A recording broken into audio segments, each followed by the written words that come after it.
Hello दोस्तों, welcome to open compass. तो आज हम बात करेंगे भारत के इम्पॉर्टेंट रामसर साइट्स के बारे में, यानी रामसर आर्द्र भूमि के बारे में।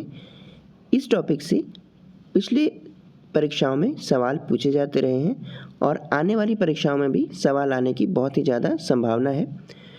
हम इसे अच्छी तरह से तैयार करेंगे।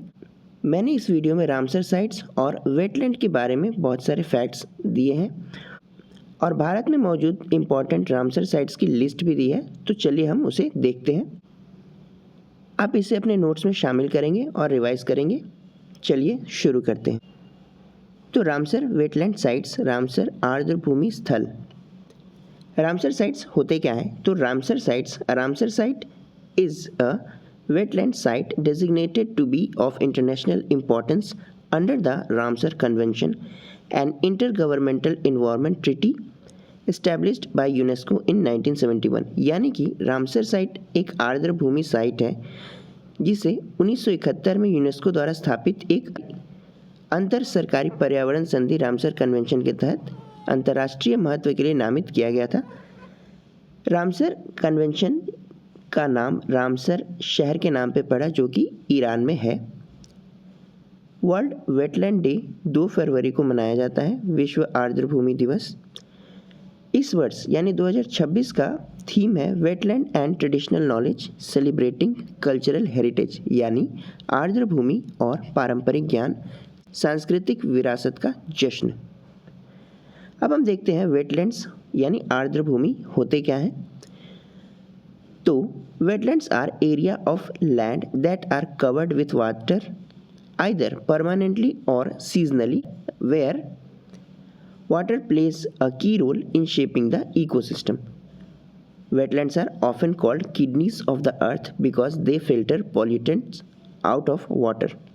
यानी आर्द्र भूमि ऐसे क्षेत्र हैं जो कि स्थायी रूप से या मौसमी रूप से पानी से ढके रहते हैं, जहाँ पानी पारिस्थितिकी तंत्र को आकार देने में महत्वपूर्ण भूमिका निभाती है।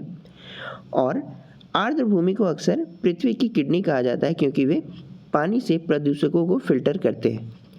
पर्यावरण के लिए आर्द्र भूमि बहुत ही महत्वपूर्ण होते हैं क्योंकि वे पारिस्थितिकी तंत्र का समर्थन करते हैं। यहाँ कई तरह के जानवर, पक्षी और कीड़े अपने प्राकृतिक वातावरण में रहते हैं। आर्द्र भूमि बाढ़ यानी फ्लड्स को भी कंट्रोल करने में सहायक होते हैं क्योंकि एक्सेस वाटर यानी कि अतिरिक्त जल को वो अवशोषित कर लेते हैं, जिससे जल स्तर कम होता है और बाढ़ का खतरा भी कम होता है।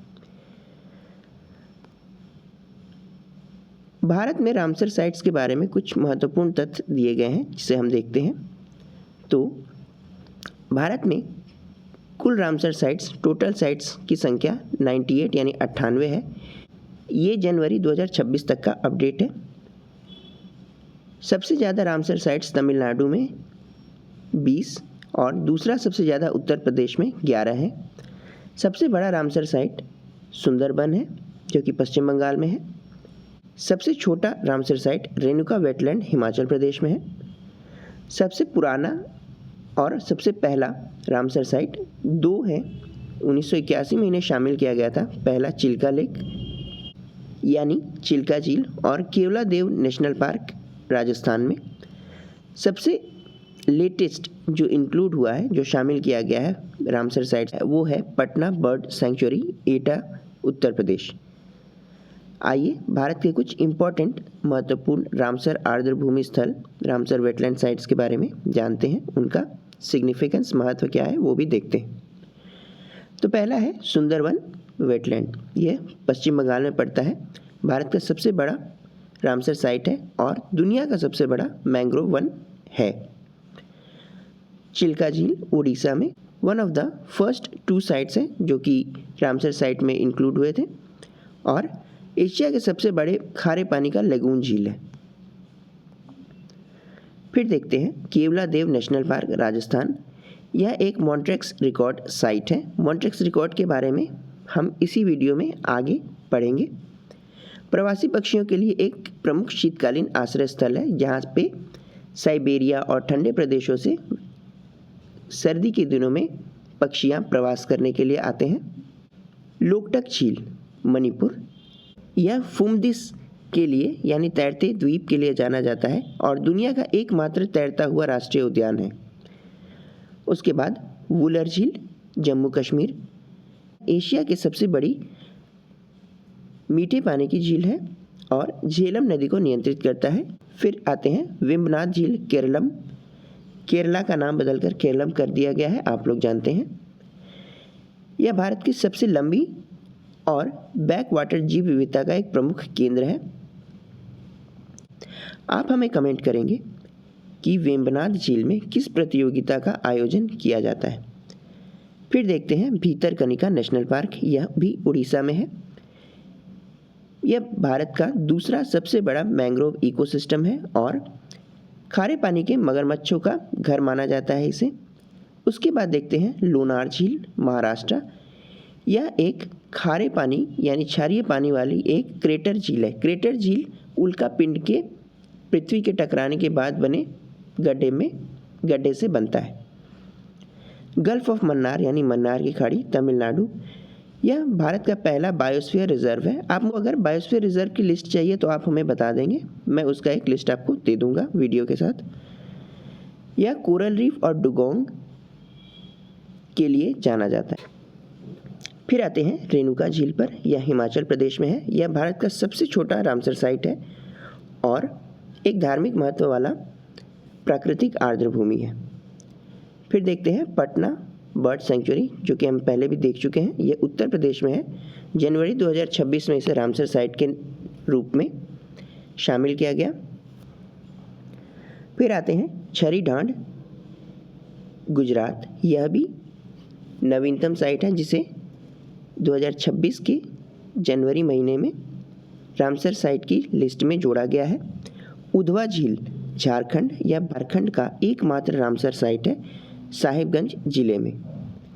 ईस्ट कोलकाता वेटलैंड यानी पूर्वी कोलकाता वेटलैंड, नाम से ही पता चल रहा है कोलकाता तो पश्चिम बंगाल में होगा। दीपोर बील, यह असम में है, असम का एकमात्र रामसर साइट। फिर देखते हैं सांबर झील, राजस्थान। भारत की सबसे बड़ी अंतर्देशीय नमक झील, यह खारे पानी की झील है। फिर आते हैं कंवरताल, बिहार। एशिया की सबसे बड़ी मीठे पानी की ऑक्सबो झील है। त्सो मोरिरी, लद्दाख। यह दुनिया के सबसे ऊंचे रामसर स्थलों में से एक है। फिर देखते हैं खेचियोपालरी आर्द्रभूमि, सिक्किम। इसे 2025 में जोड़ा गया है, ये काफ़ी इम्पोर्टेंट है। इसे विश फुलफिलिंग लेक के नाम से जाना जाता है और यह हिंदू और बुद्धिस्ट दोनों के लिए पवित्र है। फिर हरिके झील, पंजाब। हरिके झील ब्यास और सतलज नदी के संगम पे बना हुआ है। चंद्रताल, हिमाचल प्रदेश। यह भी एक ऊंचाई पर स्थित आर्द्रभूमि है। आसन कंजर्वेशन रिजर्व यानी आसन रिजर्व, उत्तराखंड। उत्तराखंड का एकमात्र रामसर साइट है। सुल्तानपुर बर्ड सेंचुरी, सुल्तानपुर पक्षी अभ्यारण्य, हरियाणा। उसके बाद 3 बिहार के रामसर साइट्स है जिन्हें 2025 में जोड़ा गया है। ये तीनों भी काफ़ी इम्पोर्टेंट है। गोकुल जलाशय, गोगाबील झील और उदयपुर झील। उदयपुर नाम से राजस्थान कंफ्यूज नहीं होंगे, यह उदयपुर झील बिहार में है। फिर देखते हैं नल सरोवर बर्ड सेंचुरी, यह गुजरात में है और फ्लेमिंगो के लिए फेमस है, फ्लेमिंगो के लिए प्रसिद्ध है। नंदा झील, गोवा। गोवा का एकमात्र रामसर साइट। वेदांतंगल पक्षी अभ्यारण्य, तमिलनाडु। यह भारत के सबसे पुराने पक्षी अभ्यारण्यों में से एक है। फिर आते हैं रंगनाथिट्टू पक्षी अभ्यारण्य, कर्नाटक। इसे पक्षी काशी भी कहा जाता है। अगनसिनी एस्चुअरी, कर्नाटक। यह 2024 में रामसर साइट बना है। कोल्लेरू झील, आंध्र प्रदेश। आंध्र प्रदेश का एकमात्र रामसर साइट। उसके बाद देखते हैं अंक समुद्र बर्ड कंजर्वेशन यानी अंक समुद्र पक्षी संरक्षण, कर्नाटक में स्थित है। यह एक मानव निर्मित टैंक है जो कि विशाल जैव विविधता का समर्थन करता है, man made village tank that supports massive biodiversity. तो ये कुछ ज़रूरी रामसर साइट्स हैं जो कि आपके परीक्षा में पूछे जा सकते हैं, उससे जुड़े हुए फैक्ट्स यहाँ पे बताए गए हैं। इसे आप अपने नोट्स में ऐड करें। 2-3 नोट्स भी है, वो भी मैं आपको बता देता हूँ।